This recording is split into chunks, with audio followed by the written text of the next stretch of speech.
Estinien!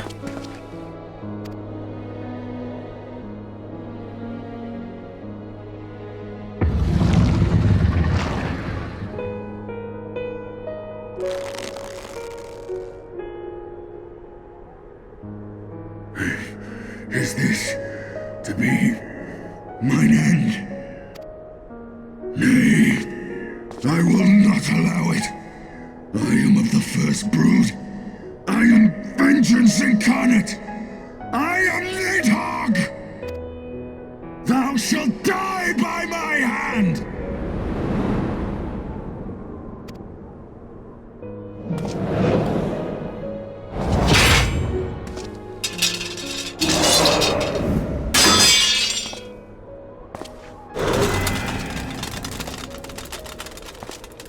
This is not your hand, worm!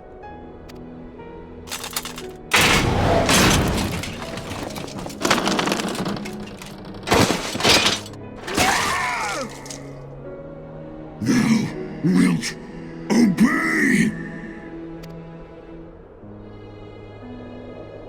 I would ask one last favor of you, Warrior of Light. Finish me, now, while I have the beast subdued!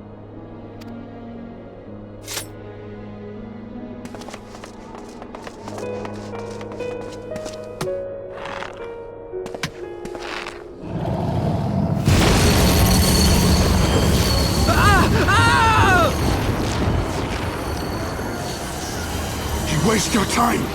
Kill me! It is the only way! Ending Nidhogg will be my final duty! No! You can't die like this! I won't let you!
Soul's cry, a passion welling within.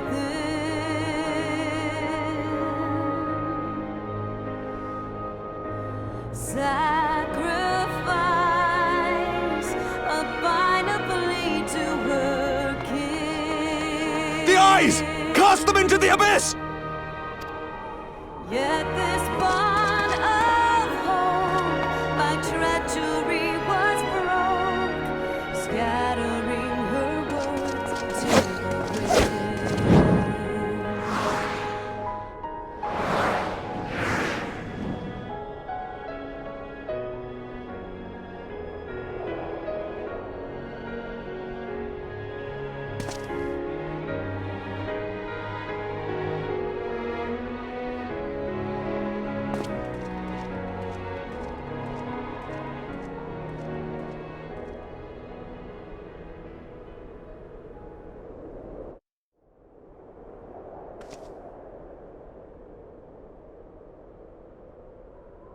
He lives.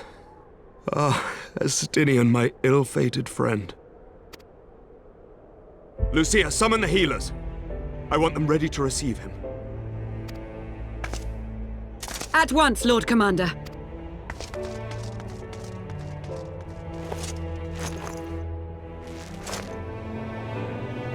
Allow me to do this much, at least.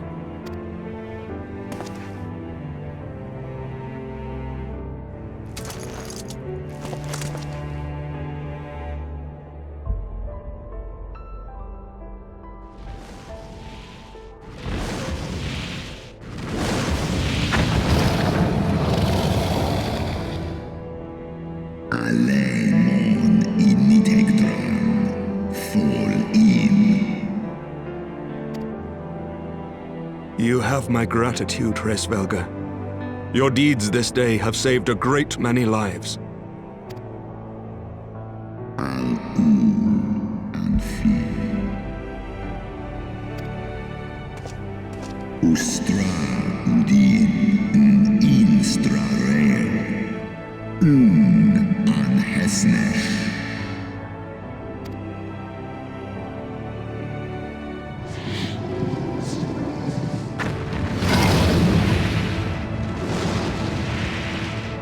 One in nesk ik an.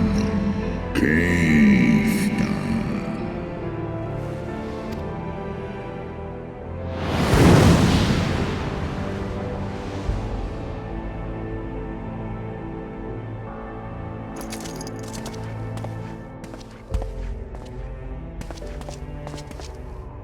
The battle is won.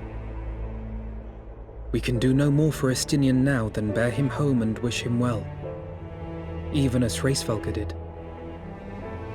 The rest we must trust to the hands of the healers and the grace of the gods.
The heroes of the hour return. We but did our duty, my lord. It was the memories of fallen friends and not our heroism which saw us through at the last.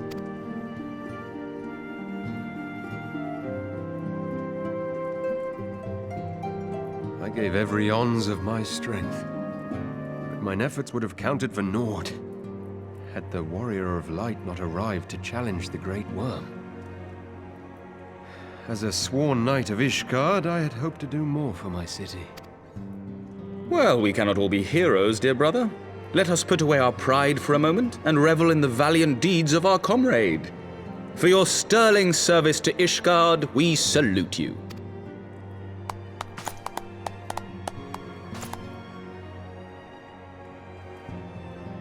And while we're on the subject of valiant deeds, I believe I myself have earned some small measure of recognition. Under my watchful command, the ballistas of the Outer Ward struck down a veritable swarm of Dravanian invaders. My lord's command was certainly watchful. He bravely watched as the siege crews took aim, and continued to watch as countless wyverns met their end. Indeed, the ward's defenders proved so well drilled that my lord had little occasion to stop watching.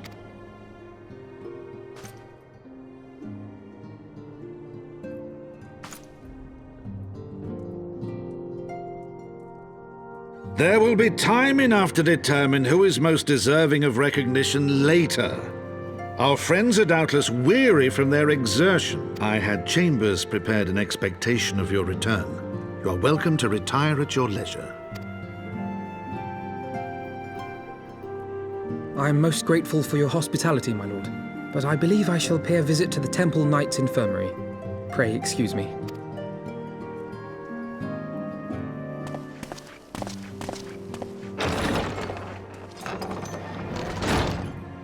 Our master Alphino has grown. The plight of his stricken brother-in-arms pains him more than his own hurts. In which respect he has come to resemble you, Warrior of Light. Go then, visit the Azure Dragoon, and grant him what comfort you may.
Estinien!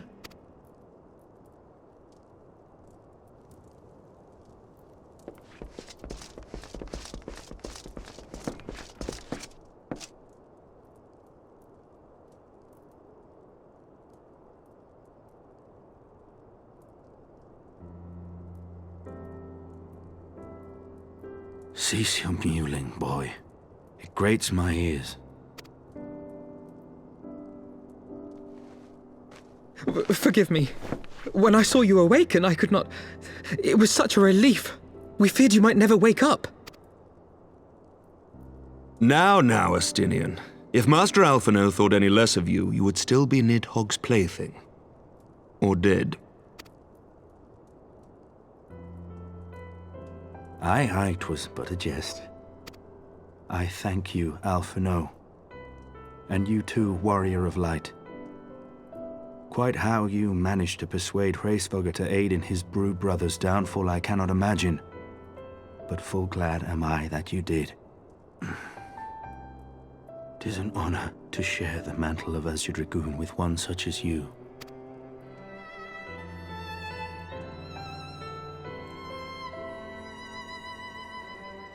I, for my part, owe you an apology. When last we met, I did willingly loose an arrow at your heart. Can you forgive me? There is naught to forgive, Hameric. You but acted in defense of Ishgard as is your duty. Were you any less single-minded about it, I would not follow you into battle, nor trust you at my back.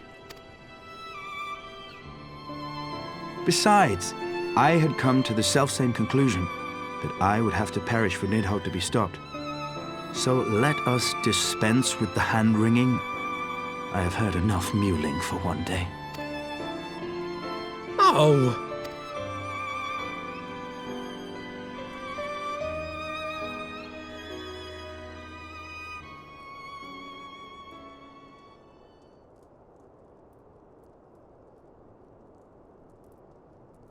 The tendrils of Nidhogg's foul presence bound up every fiber of my being, usurping my senses, but I yet retained some trace of awareness.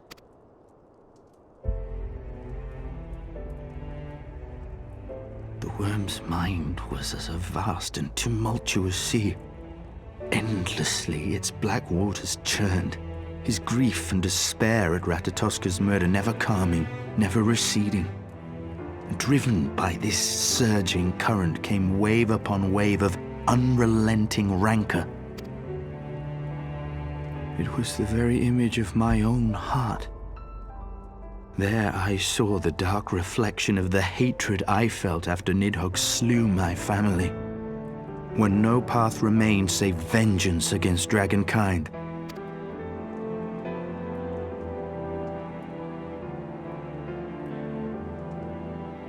Neither one of us had a choice. But I was blessed with something Nidhogg was not. Comrades and teachers to console and admonish me.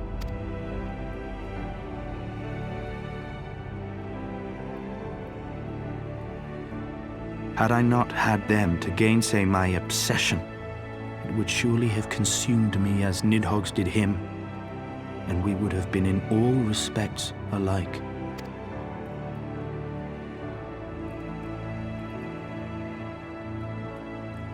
Though his shade is banished, his spirit scattered upon the sea of clouds, I feel no joy at his passing. Where once I craved vengeance, I now crave rest.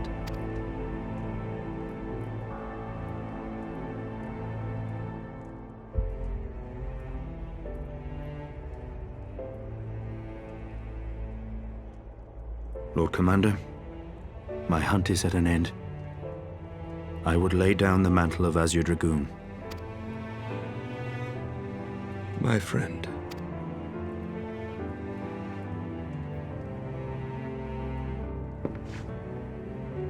He has tired himself with too many words. I doubt not that he will make a full recovery, but he must be allowed some few days of quiet.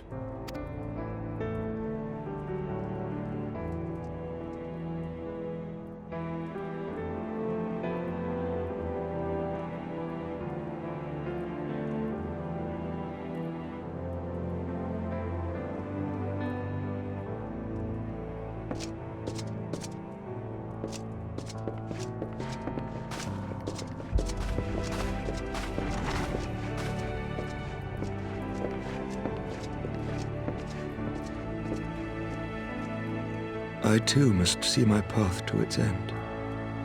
Sleep well, my friend.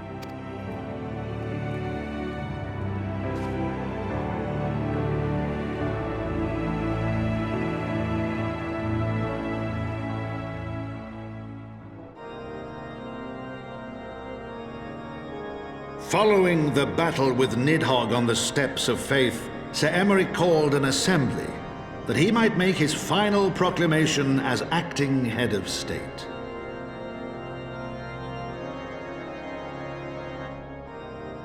"'Twas there, with one decree, that the 1,000-year rule of the archbishops was ended, paving the way for a new republic. The governance of Ishgard would now be placed in the hands of high and lowborn alike, their ranks represented by the newly founded House of Lords and House of Commons. Church was separated from state. The foundation for change had been carefully laid, and the reforms proposed by Ishgard's new government passed into law without incident. His duty done, Emeric de Burrell gladly stepped down from the Archbishop's dais, only to be raised unto the highest seat in the House of Lords.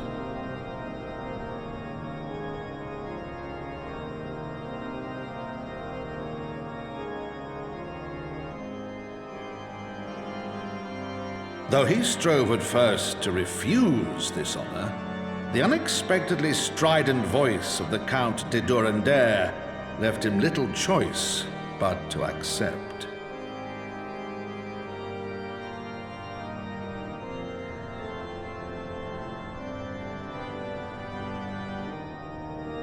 And so it was that the winds of gentle revolution came to stir.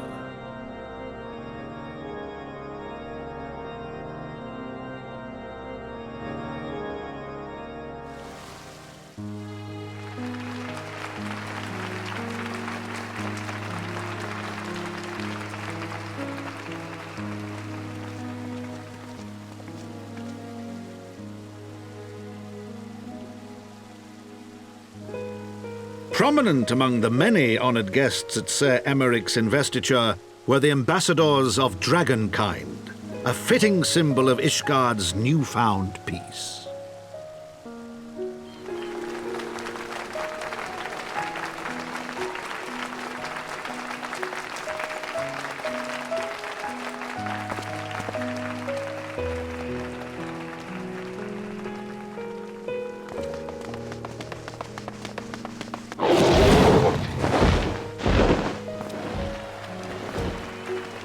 The people looked on in awe as he soared through the heavens on Dragonback. And by their cheers did they hail him an azure dragoon for a new age.